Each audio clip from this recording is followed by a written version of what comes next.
What does Andre take out? I guess he takes out some lands for the besieging. Sure. It's pretty much the only card he's really bringing in here, right?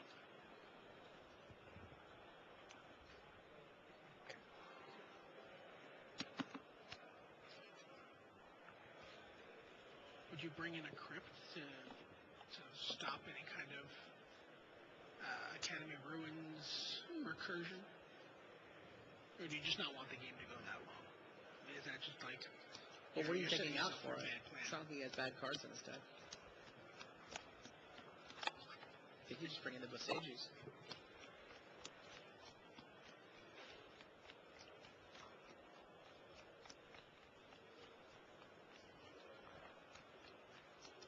If I gotta be honest, this looks like a blowout for Mueller. How many times has he even lost this weekend? He was, I think, once. Yeah, he was double draw at the end. So he has 30. So he went 10. He went 10, 1, and 2.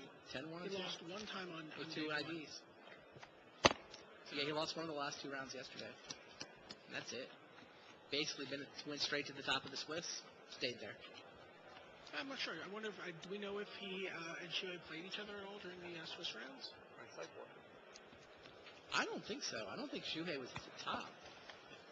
Shuhei picked up some losses early. Shuhei, I believe, started off 1 and 2. Yeah. And I think the only thing Mueller lost to was Cephalid Life. Sure.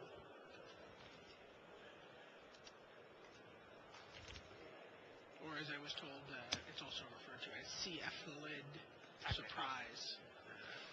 Christian Flotten, name of the deck. CF stands for Christian Flotten. It's a terrible name. I don't like it either. I figured I'd put it out there, but it's Cephalid Life. So while we're talking about names, I heard one of the storylines we were following yesterday was Mark Herberholz and Gabriel Nassif, who essentially, because they had an extra day, like the two of them just sat in a hotel room together and home brewed up a totally new deck. So don't give us time to brew. We'll brew. Anyway, I was talking to... It turns out there was a third player playing the deck. Emil Tenenbaum apparently just always plays whatever Nassif is playing. Sure.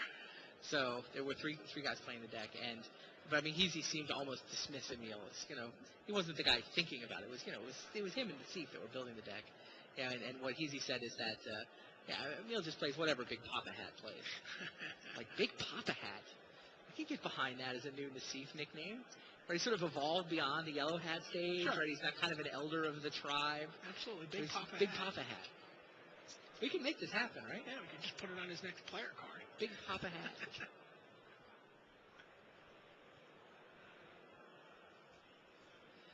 Oh, Remy Fortier just managed to venture a pernicious deed.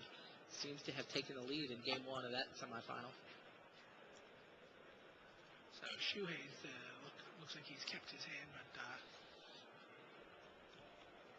Andre's contemplating what looks like a 1-land. Andre's deck seems like it mulligans really well.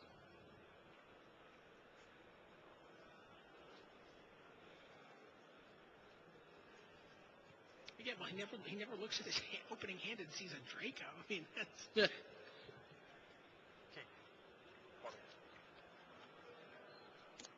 Mueller cashes it in. 1 land, a top, and a couple of prisms. What are your thoughts? Tempting. What are your thoughts on peaking?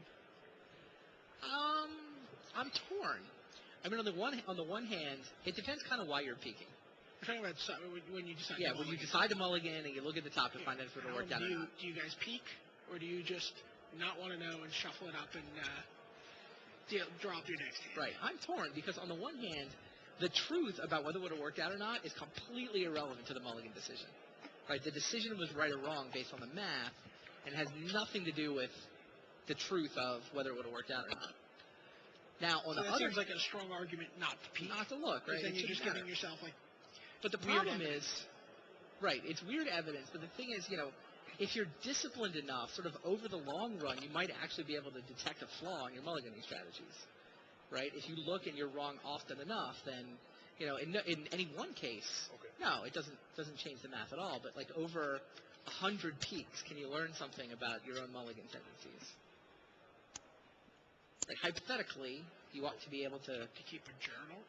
Well, yeah, in theory, mathematically, you've got some Bayesian probability function that you're running each time and updating your probabilities and stuff. All right, well, Andre kept hand number 2, and we're underway here.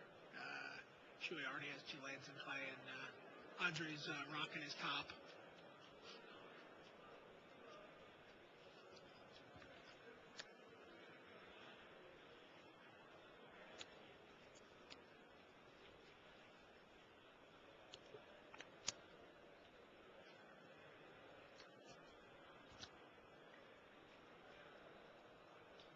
I like this deck also because he can play a land on his key turn and not have it be a tapped land. Sure. That seems to me the biggest modification of this deck is just not playing, 20 come into play tapped lands. Or whatever that deck is. Yep. Were you telling me that Frank Karsten messed up in Insidious Dreams? No. I don't know for sure. It was Cerrone. I walked over and I saw a match, and there was an Insidious Dreams on top of the graveyard. Okay. It looks like the player had just Insidious Dreamed. So Sure. I'm anxious to see what Who he was put it? on top. It was Jeffrey Cerrone. And he pulled up a Draco, and he kind of, did a double take. So you think he might have had Draco and Explosion and put them back in the wrong order? Possibly. I have not confirmed that with him. I feel a little bad putting that out there if it's not true. It's a funny story. It should be true. Somebody's done that, I'm sure.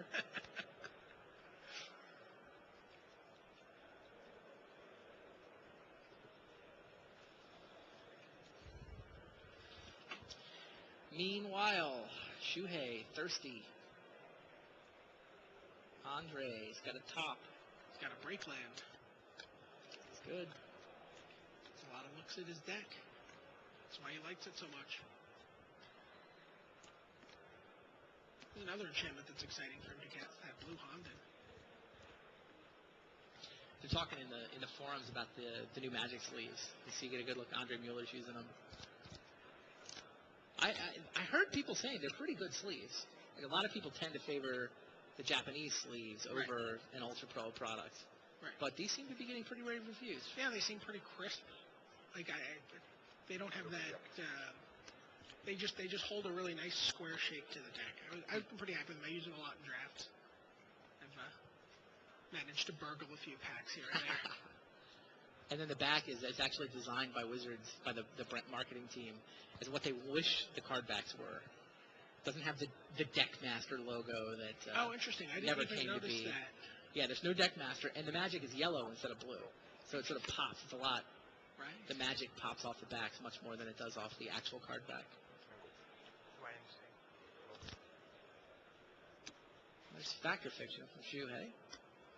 Oh, Land, Disenchant, He did bring in Prism, Disenchant. and a Meddling Mage. I can't split a Factor Fiction, so you have to. What? I gotta do this? You got to do this. Well, the Meddling Mage seems the most relevant.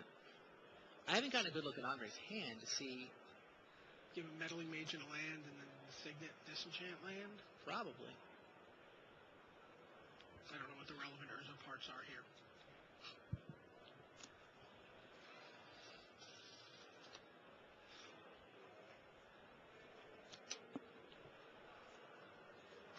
And you said you couldn't split. Shuhei always makes a really quick decision on Factor Fiction. And he always seems to take the bigger pile.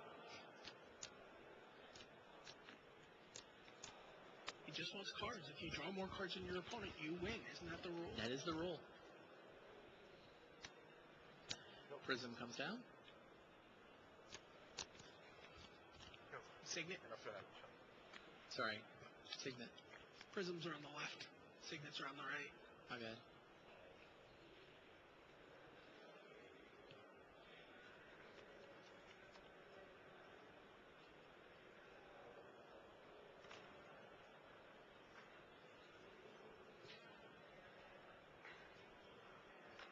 Because Andre's contemplating.